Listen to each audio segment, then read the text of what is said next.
আজ ২৬শে মার্চ স্বাধীনতা দিবসে সাভারে জাতীয় স্মৃতিসৌধে জয় বাংলা জয় বঙ্গবন্ধু স্লোগান দিয়ে পরিবেশ অস্থিতিশীল করার চেষ্টার অভিযোগে ৩ জনকে আটক করেছে আশুলিয়া থানা police.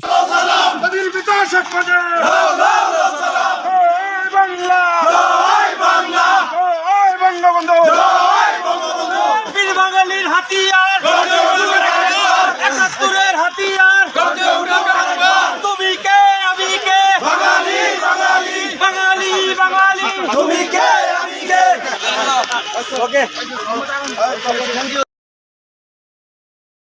Thank you. Bame.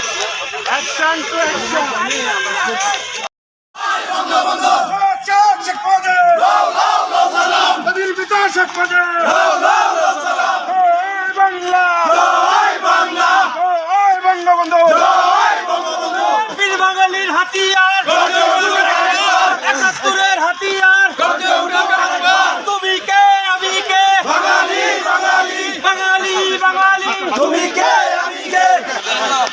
Okay. Thank you. Bame. Action to action.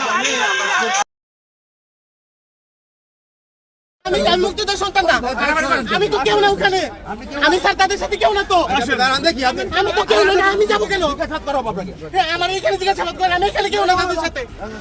আজ বুধবার সকাল 11টার দিকে সাভার জাতীয় স্মৃতিসৌধ কমপ্লেক্সের ভেতর থেকে তাদের আটক করা হয়। এ ঘটনায় আটকরা হলেন মুক্তিযোদ্ধা সংসদ সন্তান কমান্ড কেন্দ্রীয় কমিটির সাধারণ সম্পাদক ও মুক্তিযুদ্ধ প্রজন্ম লীগের মহাসচিব সিরাজগঞ্জ জেলার সেলিম রেজা, মুক্তিযোদ্ধা সংসদ সন্তান কমান্ড কেন্দ্রীয় কমিটির সাংগঠনিক সম্পাদক শহীদুল ইসলাম ও আশুলিয়ার দক্ষিণ গাজীরচর সোহেল পারভেজ। জানা গেছে সকাল 11:30টার দিকে জাতীয় স্মৃতিসৌধের শহীদ বেদিতে ফুলের শ্রদ্ধা জানান কয়েকজন। এ সময় তারা হাতে লাল পতাকা দিয়ে বিভিন্ন স্লোগান দেন। পরে উপস্থিত জনতা তাদের ধাওয়া দিয়ে কয়েকজনকে মারধর করে। এ সময় পুলিশ ঘটনাস্থল থেকে আওয়ামী লীগ সন্দেহে ওই ৩ জনকে আটক করে।